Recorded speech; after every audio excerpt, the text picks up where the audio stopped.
everyone, pada video kali ini saya akan menjelaskan tentang komputer dan pemanfaatannya. Secara umum, kita ketahui bahwa komputer adalah perangkat elektronik yang dapat menerima, memproses, menyimpan, dan mengeluarkan data sesuai dengan program yang telah diinputkan. Sederhananya, komputer adalah alat yang membantu kita dalam menyelesaikan berbagai tugas dengan cepat dan efisien. Komputer telah mengalami evolusi yang sangat pesat sejak penemuannya. Dari mesin hitung mekanik hingga superkomputer modern, komputer terus berkembang dengan semakin canggih dan mini. Perkembangan ini dibagi menjadi beberapa generasi. Yang pertama, generasi pertama dimulai ketika komputer digunakan dalam akademi dan militer, seperti komputer Atanasov Berry dibuat pada tahun 1937 untuk menyelesaikan sistem persamaan linear, dan komputer Colossus untuk memecahkan kode rahasia Jerman Nazi. Pada generasi kedua dimulai ketika transistor menggantikan tabung vakum. Penggunaan ini secara komersial pada tahun 1951. Kemudian pada generasi ketiga, komputer dimulai ketika teknologi transistor meningkat menjadi sirkuit terpadu. Komputer mini adalah inovasi yang signifikan dalam generasi ketiga dan mempengaruhi generasi komputer selanjutnya. Pada generasi keempat dimulai pada dasawarsa 1970-an ketika penemuan MOSFET dan integrasi berskala besar selanjutnya membawa ke pengembangan mikroprosesor di awal 1990-an. Dan untuk mendefinisikan komputer generasi kelima menjadi cukup sulit karena pada tahap ini masih sangat muda. Seperti imajinatif komputer generasi kelima adalah komputer fiksi HAL 9000 dari novel karya Arthur C. Clarke berjudul 2001 Space Odyssey. Hal ini menampilkan seluruh fungsi yang diinginkan dari sebuah komputer pada generasi kelima. Komputer memiliki peran yang sangat penting dalam kehidupan kita sehari-hari. Kegunaannya sangat luas dan terus berkembang seiring dengan kemajuan teknologi. Kegunaan utama komputer yang pertama, pengolahan data dan informasi seperti penyimpanan data, pengolahan data, dan pencarian informasi. Komputer digunakan untuk menyimpan berbagai jenis data mulai dari dokumen teks, gambar, video, hingga database yang sangat besar. Data dapat diolah, dianalisis, dan dimanipulasi menggunakan berbagai perangkat lunak seperti spreadsheet, Excel, database, dan software statistik. Kemudian, internet memungkinkan kita untuk mengakses informasi dari seluruh dunia dengan cepat dan mudah. Komputer menjadi alat utama untuk mencari informasi melalui mesin pencari seperti Google. Yang kedua, untuk komunikasi seperti email, media sosial, video conference. Komputer memungkinkan kita berkomunikasi dengan orang lain di seluruh dunia melalui email. Platform media sosial seperti Facebook, Instagram, dan Twitter memungkinkan kita berinteraksi dengan teman dan keluarga serta mengikuti perkembangan terbaru. Komputer memungkinkan kita melakukan rapat atau pertemuan secara virtual dengan orang-orang yang berada di lokasi yang berbeda. Yang ketiga, produktivitas seperti otomatisasi tugas, pembuatan konten, manajemen proyek. Banyak tugas yang berulang dapat diotomatisasi menggunakan komputer sehingga meningkatkan efisiensi kerja. Komputer juga dapat digunakan untuk membuat berbagai jenis konten seperti dokumen, presentasi, desain grafis, dan video. Perangkat lunak manajemen proyek membantu kita mengatur tugas, jadwal, dan sumber daya dalam proyek. Yang keempat, hiburan, seperti permainan, musik, dan video. Komputer digunakan untuk bermain game, baik game online maupun offline, yang dapat digunakan untuk mendengarkan musik, membawa musik, dan mengedit musik, serta dapat digunakan untuk menonton TV, video, dan serial TV. Yang kelima, pendidikan seperti e-learning dan simulasi. Komputer memungkinkan kita belajar secara online melalui berbagai platform e-learning, dan komputer juga dapat digunakan untuk membuat simulasi yang dapat digunakan untuk pembelajaran seperti simulasi penerbangan atau eksperimen ilmiah. Dan yang keenam, bisnis seperti e-commerce dan pemasaran, manajemen bisnis. Komputer memungkinkan bisnis melakukan transaksi jual beli secara online, serta dapat membuat kampanye pemasaran, menganalisis data pasar, dan berinteraksi dengan pelanggan, serta digunakan untuk mengelola keuangan, inventaris, dan sumber daya manusia. Dan sains dan teknologi seperti penelitian, desain produk, kecerdasan buatan. Komputer digunakan untuk melakukan penelitian ilmiah, menganalisis data, dan mengembangkan model simulasi. Komputer digunakan untuk mendesain produk baru seperti mobil, pesawat, dan perangkat elektronik, dan serta digunakan untuk mengembangkan sistem kecerdasan buatan seperti robot dan sistem pakar. Secara singkatnya, komputer telah menjadi alat yang sangat penting dalam hampir semua aspek kehidupan kita. Kemampuannya untuk memproses informasi, berkomunikasi, dan mengotomatisasikan tugas telah mengubah cara kita bekerja, belajar, dan bermain. Komputer telah menjadi bagian tak terpisahkan dari kehidupan kita di berbagai bidang seperti pendidikan, kesehatan, bisnis, dan hiburan. Komputer digunakan untuk meningkatkan efisiensi, produktivitas, dan kualitas hidup. Contohnya seperti komputer yang digunakan untuk belajar secara online, melakukan diagnosis medis, mengelola bisnis, dan bermain game.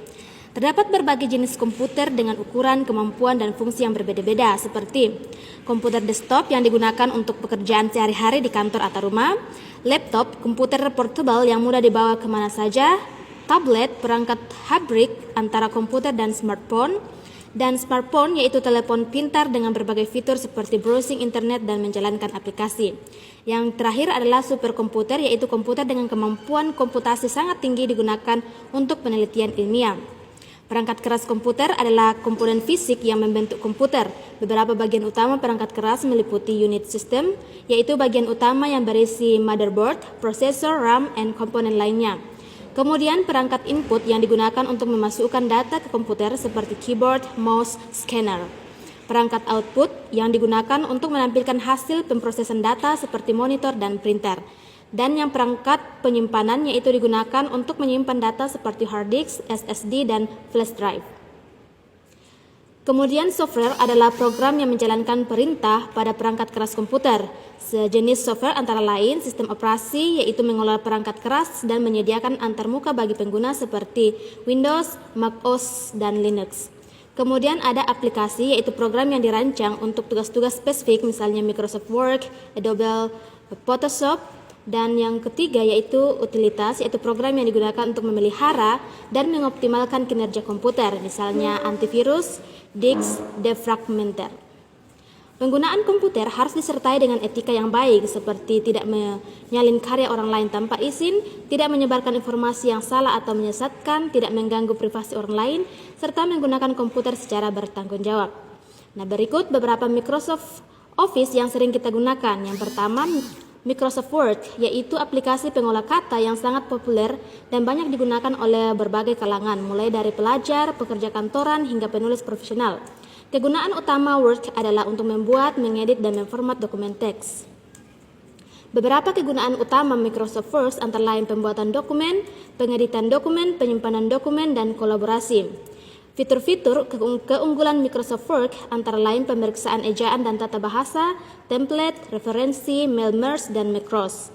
Dalam kehidupan sehari-hari, Microsoft Word sangat berguna untuk siswa sebagai pembantu membuat tugas, laporan, dan makalah, untuk pegawai kantor membuat surat, laporan, dan presentasi, untuk penulis, untuk membuat buku, artikel, dan naskah, dan untuk peneliti, untuk membuat laporan penelitian dan makalah ilmiah. Singkatnya, Microsoft Word adalah alat yang sangat fleksibel dan bermanfaat untuk mengolah teks dengan berbagai fitur yang dimilikinya.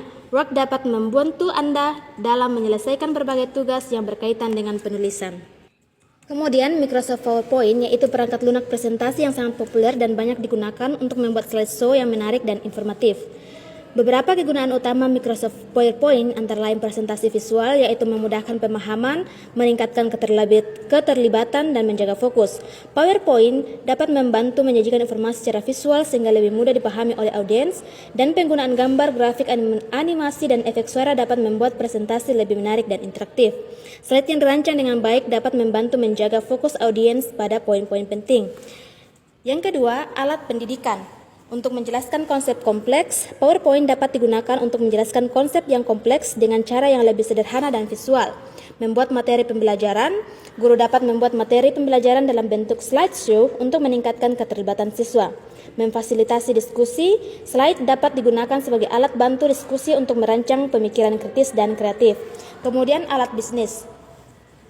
Presentasi produk, PowerPoint dapat digunakan untuk mempresentasikan produk atau layanan kepada klien atau investor.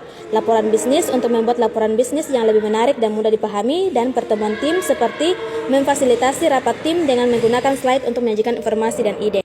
Fitur-fitur unggulan Microsoft PowerPoint antara lain desain template, animasi dan efek transisi, smart art graphic, mode presenter view, kolaborasi. Dengan berbagai fitur yang ditawarkan, Microsoft PowerPoint adalah alat yang sangat berguna untuk membuat presentasi yang efektif dan menarik. Kemudian Microsoft Excel adalah perangkat lunak spreadsheet yang sangat populer dan banyak digunakan untuk mengolah data numerik. Kegunaan utama Microsoft Excel yaitu pengolahan data seperti organisasi data, input data, edit data. Kemudian perhitungan matematika dan statistik seperti formula dan fungsi, operasi dasar dan fungsi statistik. Kemudian analisis data untuk pivoting table, grafik dan chart, analisis data lanjut. Dan keuangan dan akuntansi seperti perhitungan keuangan, analisis investasi, perencanaan keuangan pribadi. Dalam kehidupan sehari-hari, Excel dapat digunakan sebagai perencanaan keuangan, mengatur data pribadi, membuat daftar belanja. Dengan berbagai fitur dan kegunaannya, Microsoft Excel adalah alat yang sangat berguna untuk mengolah data, menganalisis informasi, dan membuat keputusan yang lebih menarik. Kemudian, SPS yaitu Statistical Pack for the Social Science adalah perangkat lunak yang sangat berguna untuk analisis statistik dan pengolahan data. Kegunaan dari SPSS adalah pertama, analisis statistik deskriptif meliputi menghitung statistik deskriptif seperti mean, median, modus, standar deviasi, dan varians, membuat tabel frekuensi dan distribusi frekuensi, serta membuat histogram, box plot, dan scatter plot untuk memvisualisasikan data. Yang kedua, analisis statistik inferensial, seperti melakukan uji T untuk membandingkan dua kelompok, melakukan analisis varian ANOVA untuk membandingkan lebih dari dua kelompok, melakukan analisis korelasi untuk mengukur hubungan antara dua variabel, melakukan regresi linear untuk memprediksi nilai suatu variabel berdasarkan variabel lainnya, melakukan analisis faktor untuk mereduksi dimensi data, dan melakukan analisis cluster untuk pengelompokan data. Yang ketiga, pengolahan data seperti memasukkan dan mengedit data, membersihkan dan mengolah data seperti menangani missing values and outliers, memformat data seperti mengubah tipe data dan label variabel, menggabungkan dan membagi data, serta mentransformasikan data seperti menghitung skor set dan log transformasi.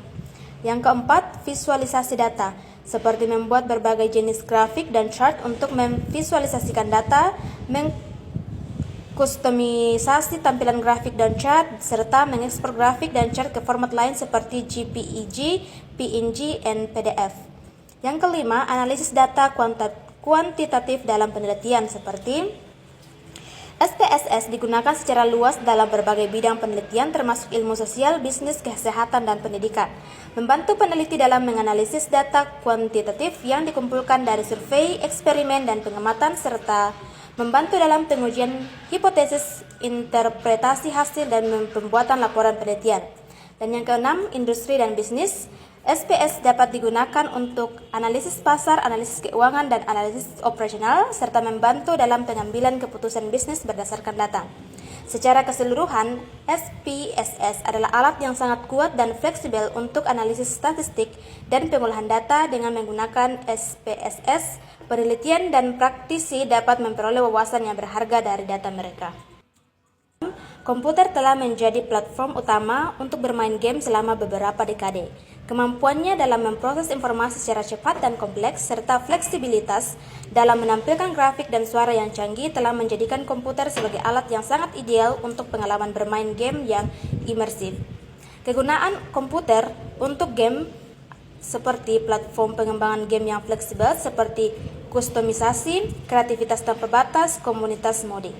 Yang kedua, performa tinggi seperti grafis berkualitas tinggi, frame rate tinggi, kustomisasi hardware. Yang ketiga, pengambilan bermain yang imersif seperti virtual reality, augmented reality, kontrol yang lebih presisi, dan komunitas yang besar dan aktif seperti multiplayer online, turnamen, dan e-sport, dan pengembangan diri seperti pemecahan masalah, keterampilan motorik, kerjasama tim.